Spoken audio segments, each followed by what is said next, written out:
하나님의 말씀은 마태복음 6장 33절 말씀입니다. 신약성경 9페이지에 있습니다. 우리 한 절 말씀입니다. 다 같이 한 목소리로 봉독합니다. 그런즉 너희는 먼저 그의 나라와 그의 의를 구하라. 그리하면 이 모든 것을 너희에게 더하시리라. 아멘.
할렐루야. 아멘. 감사합니다.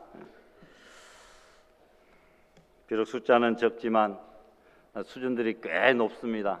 그래서 항상 아름다운 화음과 조화로운 그 찬양으로 항상 은혜를 받게 됩니다. 부활주일 칸타타를 준비하는데 조금도 피곤치 아니하고 하나님 앞에 감사와 감격 속에 준비하는 은혜 받는 귀한 찬양대 될 수 있기를 위해서 기도해 주시기 바랍니다. 9시 반에 모이니까 부부가 같이 덩달아서 그냥 찬양대 온도 아닌데 일찍 나와서 괜히 덩달아 고생하시는 분도 계시더라고요. 하나님께서 또 위로하여 주시고 복내려 주실 줄 믿습니다. 오지 않을 것 같았던 4월이 벌써 성큼 우리 곁에 다가왔고요. 올해도 4분의 1이 지나고 벌써 또 새로운 한 4분기를 시작하는 그런 달이 되었고요. 계절적으로는 요즘같이 좋은 때가 어디 있습니까? 지난주까지는 히타를 틀었던데 오늘 히타를 딱 틀지 않았더라고요. 벌써 4월이구나. 몸은 약간 움츠러들지만 그래도 계절은 4월입니다. 기지개를 쭉 펴시고 우리의 신앙도, 가정의 모든 계획도, 또 생활도, 사업도 더욱더 번창하고 활기찬 그런 복된 한 달 될 수 있기를 축복합니다. 다니엘 2장에 보니까 바벨론의 느부갓네살 왕이 하루는 마음이 변민하여 깊은 밤까지 잠을 이루지 못하다가 꿈을 꾸었는데 일어나서 자기가 꾼 꿈조차도 잊어버리고 그럴 때가 있잖아요. 젊은 사람도 그러는데 노인 되면 더더욱 그러겠죠. 자기가 꾼 꿈조차도 잊어버리고 그 나라에 용하다고 하는 박수와 술객과 점쟁이들을 불러서 내가 꾼 꿈을 나에게 알게 하라고 도리어 호통을 칩니다. 그러자 그들은 왕이 꿈을 말해주시면 우리는 해석을 내리겠다 이렇게 했지만 왕은 대노하여 모두 그들을 죽이라 이런 명령까지 내립니다. 이에 다니엘은 포로로 잡혀가 있는데 그 사태의 심각성을 알고 왕에게 나아가서 제게 조금만 시간을 주시면 꿈의 내용과 해몽을 가져오겠다라고 말합니다. 하나님 앞에 기도해서 응답받고 알려드리겠다 이런 말이겠죠. 임기응변이나 시간을 벌자라는 것이 아니라 이 정도는 하나님께는 아무것도 아니다. 얘들 말로 껌도 아니다. 이런 말입니다. 이 정도는 내가 하나님 앞에 기도하면 하나님께서는 반드시 알려주신다. 이런 믿음의 확신이 있었기 때문입니다. 그래서 기도하고 응답을 받은 다음에 왕에게 말한 것이 아니라 기도하기 전에 미리 왕에게 이야기를 합니다. 후불적인 믿음이 아니라 선불적인 믿음입니다. 결국 다니엘은 하나님이 주신 지혜로 왕에게 그 거대한 신상에 대한 꿈을 알려주고 그 해석까지 잘 하여서 느부갓네살 왕은 다니엘을 그 나라의 총리로 높이고 다니엘의 하나님까지 찬양하기에 이르렀습니다. 다니엘은 기도하기 전에 먼저 믿는 그런 선불적인 믿음을 가졌습니다. 오늘 우리도 많은 기도를 드립니다. 기도하기 전에 이미 이루어질 줄을 믿고 확신하는 선불적인 믿음을 가지고 기도하는 복된 성도들이 되시기를 바랍니다. 세상을 살아갈 때 지금까지 우리에게 익숙한 것은 선불이 아니라 후불이었습니다. 그러나 최근에는 선불이 익숙합니다. 선불이 대세가 됩니다. 예전에는 식당에서 밥을 먹은 뒤에 값을 지불하는 후불이었습니다. 그러나 지금은 먼저 값을 지불하는 경우가 많습니다.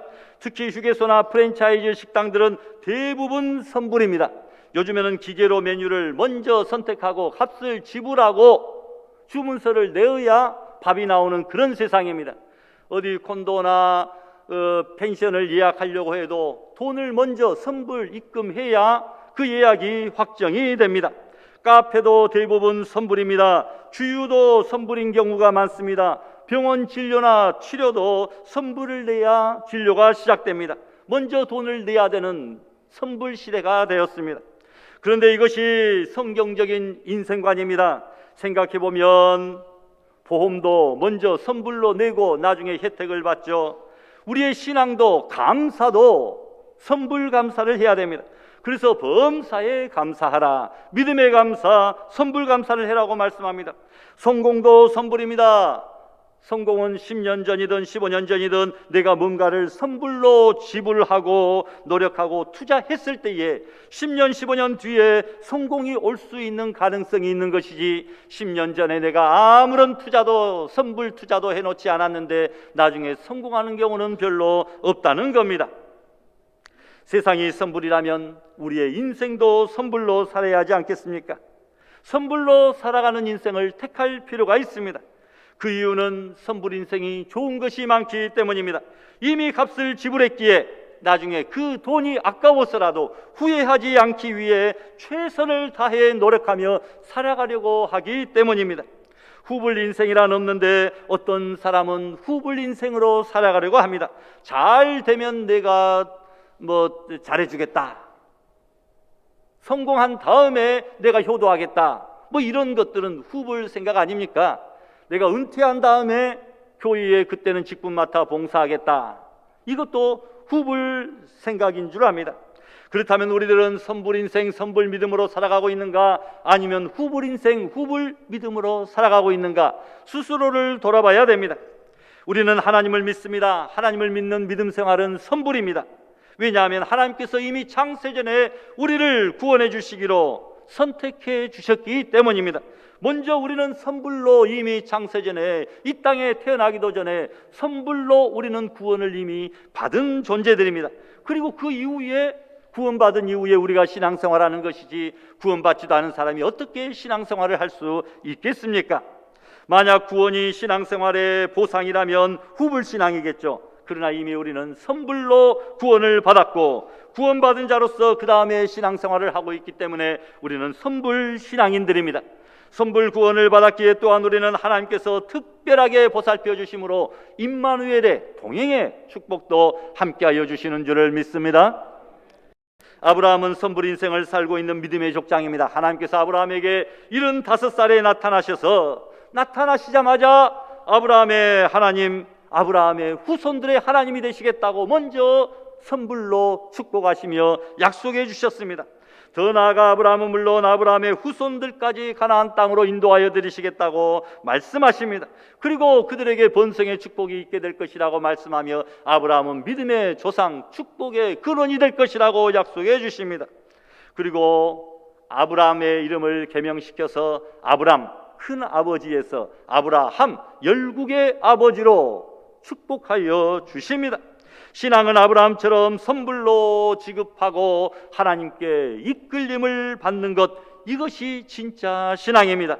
우리가 먼저 하나님 앞에 구원의 놀라운 복을 받고 그리고 우리가 그 남은 생애를 하나님 앞에 감사하며 신앙생활하는 것이죠. 하나님께서 손을 내밀어 나를 이끌겠다고 하시면 우리는 그저 아멘, 할렐루야, 감사합니다 하며 하나님 앞에 고백해야 될 줄로 믿습니다.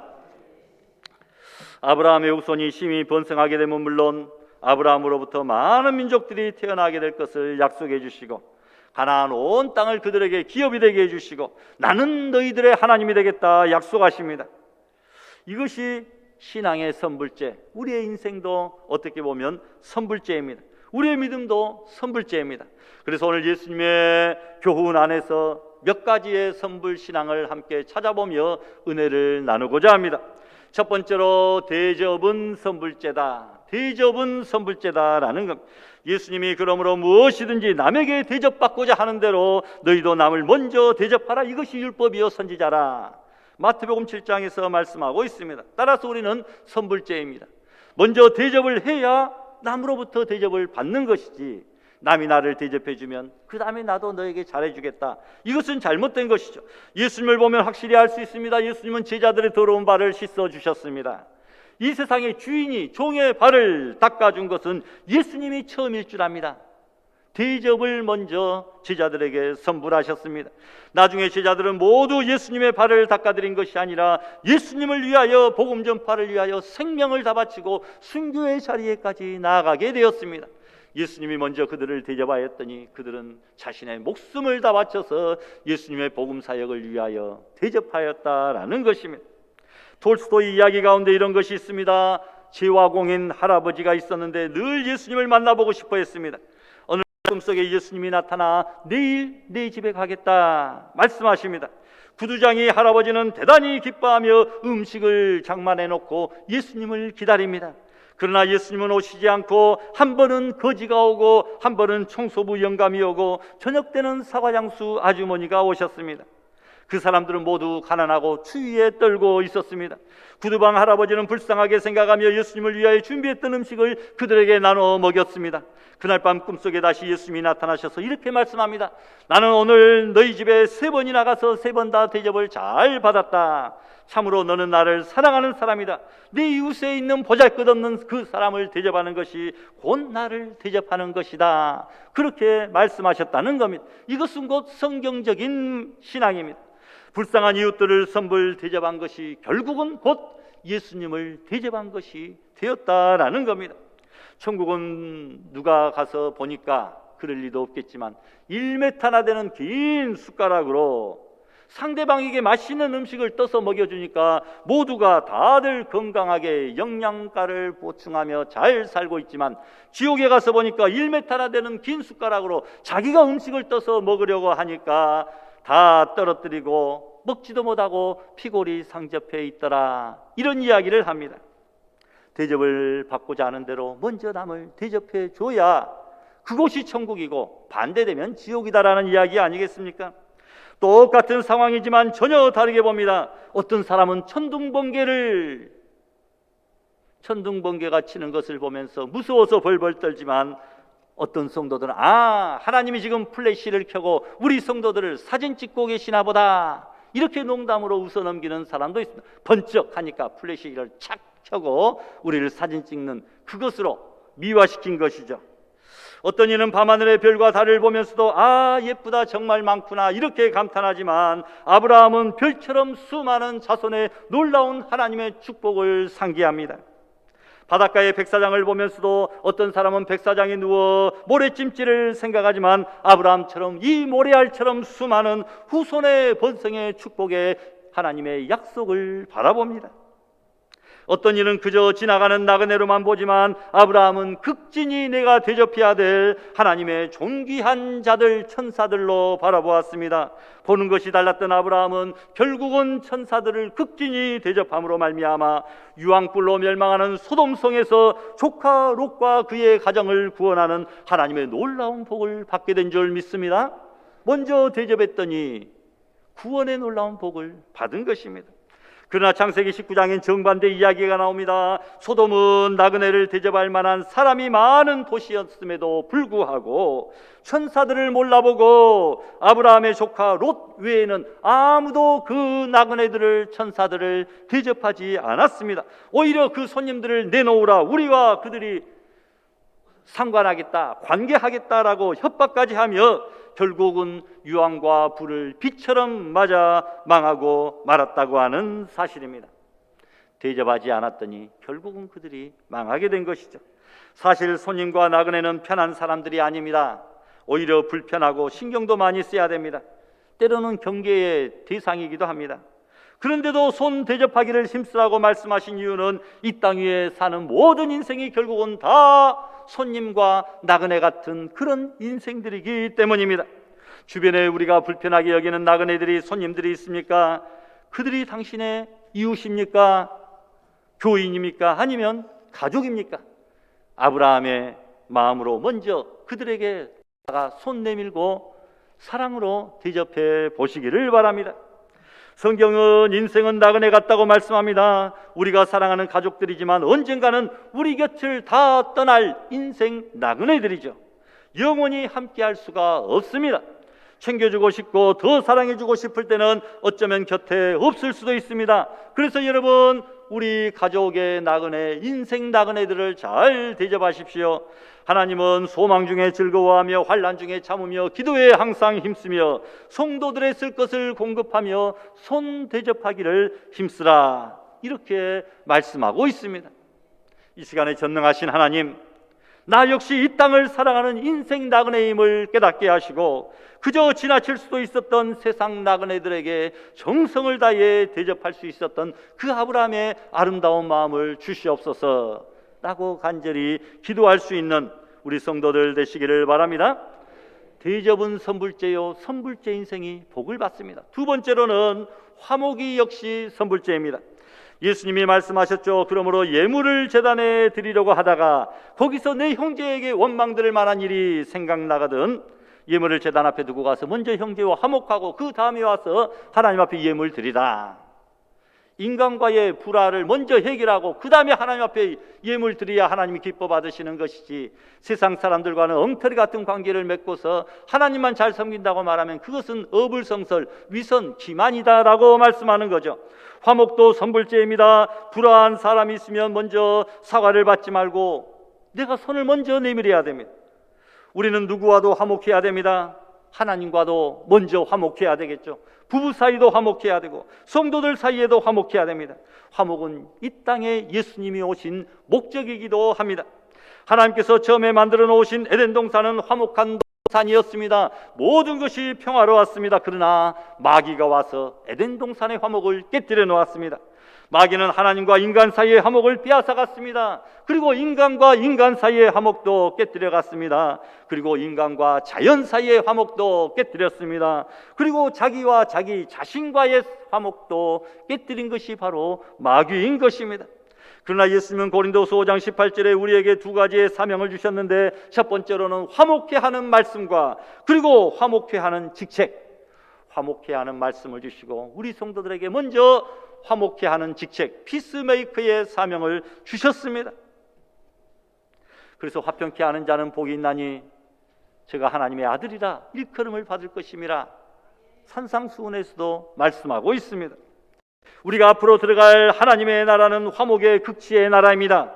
이사야 11장에 보니까 그때의 이리가 어린 양과 함께 거하며, 이 이리가 그 함께요, 어린 염소와 함께 한 자리에 지대에 눕는다고 말을 합니다. 원수지간 상극 아닙니까? 송아지와 어린 사자와 살찐 짐승이 함께 있어 어린아이에게 끌리며 암소와 곰이 함께 먹으며 그들의 새끼가 함께 엎드려지고, 사자가 소처럼 풀을 먹고 젖먹는 아이가 독사의 구멍에서 장난쳐도 물지 않는 그런 화목의 화평의 나라가 하나님의 나라라, 이렇게 말씀합니다. 화목하기로 소문난 가정에 친구가 찾아와서 이 화목의 비결을 물었습니다. 그러자 친구는 대답하기에 앞서서 장남을 불렀습니다. 얘야, 뒤뜰 감나무에 가서 감 한 광주리만 따오너라. 친구는 깜짝 놀랐습니다. 감이 익지도 않고 이제 막 파랗게 열매가 달리기 시작한 그 감을 한 광주리나 따오라고 시키다니, 과연 아들이 시키는 대로 할까? 그러나 주인의 장남은 아버지에게 아무런 대꾸도 하지 아니하고 그저 아버지의 말에 무조건 순종하여 시키는 대로 익지도 않은 설익은 감을 한 광줄이나 따왔습니다. 또 주인은 차남을 불렀습니다. 외양간에 가서 소를 끌어다가 집 지붕 위에 올려놓아라. 이번에도 친구는 이해할 수 없는 심부름에 깜짝 놀랐으나 주인의 차남은 사다리를 놓고 소를 지붕으로 낑낑거리면서 결국은 올려놓았습니다. 그제서야 친구는 그 가정이 화목한 비결이 바로 아버지의 권위에 대한 아이들의, 자녀들의 순종에 있다라고 하는 사실을 배웠습니다. 하나님을 섬기는 일도 이와 마찬가지입니다. 당장은 이해가 되지 아니하고 인간의 상식적인 선에서 도저히 용납이 되지, 받아들여지지 않는 일이라 할지라도 하나님이 말씀하신 것이라고 한다면 그 말씀에 순종하여 조건 없이 하나님을 섬길 때에 우리는 결국은 하나님과 화목할 수 있고, 또 하나님께서 우리에게 주시는 놀라운 축복을 온전히 다 받아 누리게 되는 줄 믿습니다. 하나님과 화목한 복된 교회와 성도들이 되시기를 바랍니다. 여러분, 화목한 가정들은 공통된 특징들이 있는데, 잘못된 일에 대하여 책임을 회피하려고 하기보다는 그 남의 잘못까지도 자기의 잘못으로 돌리려고 하는 그런 공통점들이 있습니다.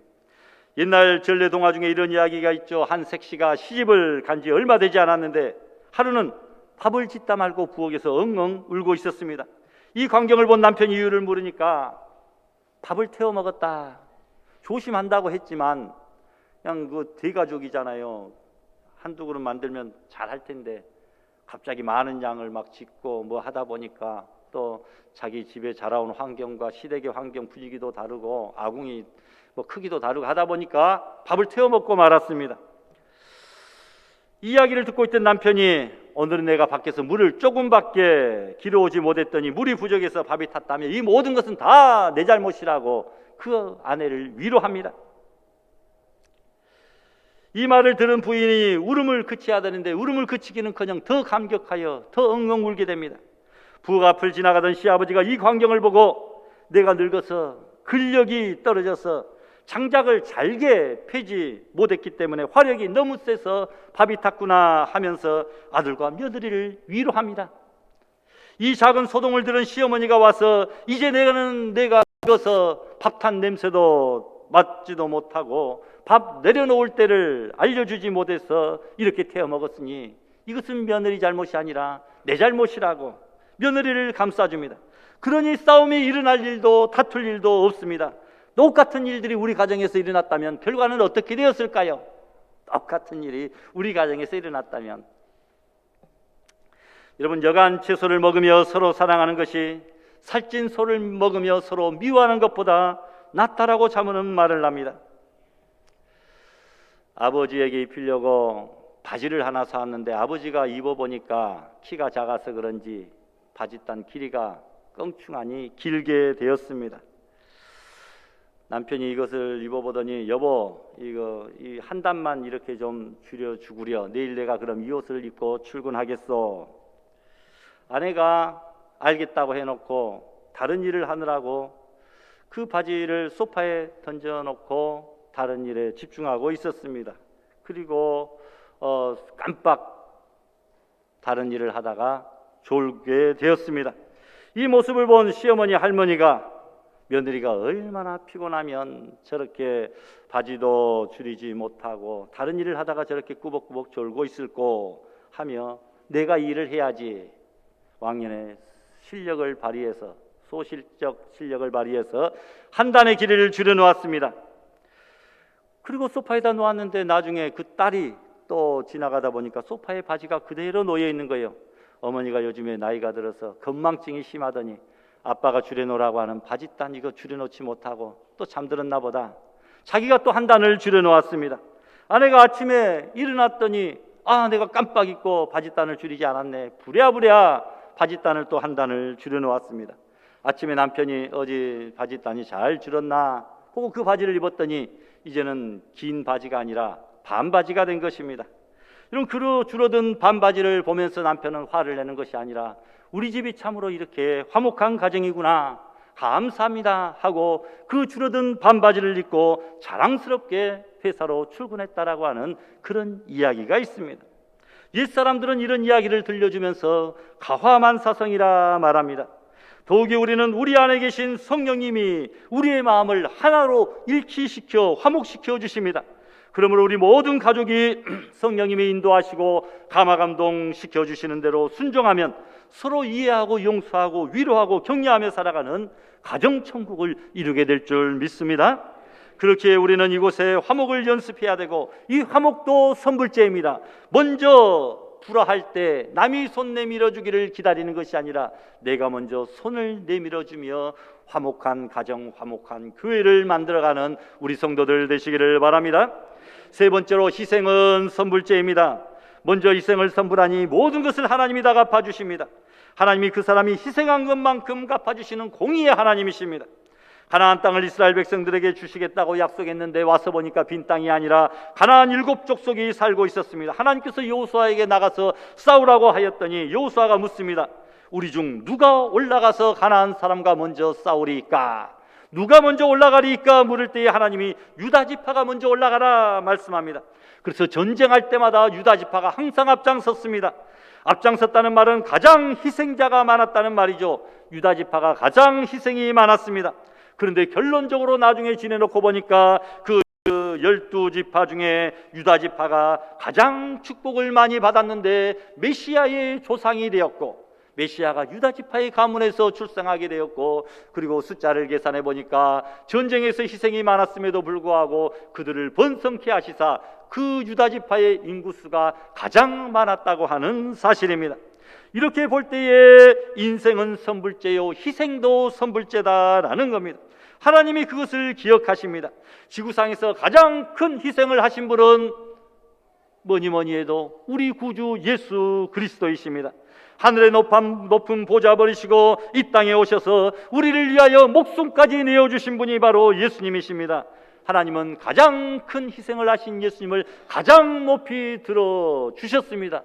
그리고 이 땅에 심판주로 재림주로 허락하신 것이죠. 한나가 그렇습니다. 오랫동안 아이 낳지 못하는 불행한 여자였는데 하나님 아들을 주시면 아들을 내가 기르지 않고 하나님의 전에 드리겠습니다. 하나님께서는 이런 희생의 기도를 들으시고 아들 사무엘을 주시고 민족의 지도자로 삼게 하셨습니다. 희생의 기도를 하니까 결국은 하나님께서 응답해 주셨죠. 그리고 희생을 선불하였더니 아들 사무엘만 주신 것이 아니라 5명의 자녀들까지도 보너스로 더하여 주셨습니다. 인생은 선불제입니다. 제가 알고 있는 한 집사님이 계시는데 하나님께 이렇게 기도합니다. 하나님, 제가 사업을 하는데 한 달에 11조를 100만 원 드리게 하옵소서. 아직은 100만 원 드릴 만한 형편이 못 됩니다. 그런데 100만 원이 될 줄 믿고 미리 11조를 100만 원씩 드렸습니다. 얼마 후에 그는 정말 11조를 100만 원씩 드릴 수 있는 부자 사업가가 되었다고 하는 사실을 제가 보았습니다. 인생은 선불제입니다. 하나님은 희생하지 않는 사람을 결코 축복하지 않습니다. 어느 곳에 간밤에 내린 폭우로 협곡을 가로지른 철교가 끊어졌습니다. 아침 일찍 그곳을 지나던 한 목동이 그 광경을 보고 다가올 위험과 큰 인명피해를 생각하고 기차가 달려오는 방향으로 힘껏 달려가면서 기차를 멈추려고 손을 흔들었습니다. 그러나 기차는 영문도 모르고 비키라는 경적만 눌리고 달려오다가 끝까지 비키지 않는 그 목동을 보고 기차는 급정거하게 되었고 결국 그 소녀는 치여 죽고 말았습니다. 이로 말미암아 수백 명의 사람들이 참상을 면하고 구원을 받게 되었다고 하는 이야기죠. 이와 같이 예수님께서 범죄하고 타락하여 지옥으로 달려가는 우리 인간들을 구원하시려고 친히 십자가에 달려 화목제물이 되어주신 것입니다. 예수님의 희생으로 모든 인류가 구원을 얻게 된 것이죠. 한 곤충학자가 개미 대상으로 실험을 했습니다. 개미들이 집단으로 모여 사는 곳에 나무젓가락에 불을 붙여서 집어넣었습니다. 불이 났을 경우에 조직 생활을 하는 개미들이 어떻게 대처하는가? 그런데 뜻밖의 일이 일어났습니다. 불을 끄지 못해 당황할 것이라고 하는 예상을 깨고 개미들이 일사불란하게 움직이기 시작하는데 처음으로 불을 발견한 개미가 자신의 몸을 불 속으로 내던집니다. 다음 개미들도 마찬가지로 불 속으로 뛰어듭니다. 그러자 불꽃이 점점 약해집니다. 개미의 몸을 이루고 있는 키틴질이 불에 타면서 불꽃을 죽이는 소화물질로 변화된 것입니다. 키틴질이 불꽃을 죽이는 소화물질이었던 것입니다. 이와 같이 희생에는 값진 열매가 뒤따르는 법입니다. 요한복음 12장에 보니까 미랄 한 알이 따랬던 거죠. 썩지 아니하면 한 알 그대로 있고 썩으면 많은 열매를 맺는다라고 말씀합니다. 옳은 일을 위하여 희생하는 것 결코 두려워해서는 안 됩니다. 마태복음 20장에도 보니까 예수님이 이 땅에 오신 것은 섬김받으려고 온 것이 아니라 도리어 섬기려 하고 온 인류를 위하여 십자가에서 죽기 위하여 이 땅에 오셨던 것을 말씀하고 있습니다. 하나님은 희생하지 않는 사람에게 복을 주지 않습니다. 교회를 위하여, 이 나라 민족을 위하여, 하나님의 나라를 위하여 먼저 희생하면 하나님께서 나중에 대가와 보상과 축복을 내려주시는 줄을 믿습니다. 마지막으로 자기 관리가 선불제입니다. 예수님이 말씀하셨죠. 형제의 눈 속에 있는 티를 빼라고 하기 전에 내 눈 속에 있는 들보 빼라. 누가복음에 그렇게 말씀합니다. 남을 보기 전에 자기를 먼저 봐라. 자기 관리부터 이야기해야지 남을 지적해서는 안 된다라고 말합니다. 자기 관리에도 반드시 선불이 필요하죠. 탈무드에 보니까 랍비에게 두 사람이 와서 재판 부탁합니다. 두 사람이 담장 하나를 사이에 두고 나란히 살고 있는데 한 사람이 집에 나무가 크게 자라 담장을 넘어서 그 가지가 옆집으로 넘어갔습니다.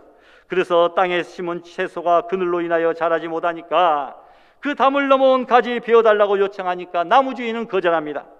나무를 베면 수백만 원짜리 나무 가치가 떨어집니다. 보상해주면 베겠습니다.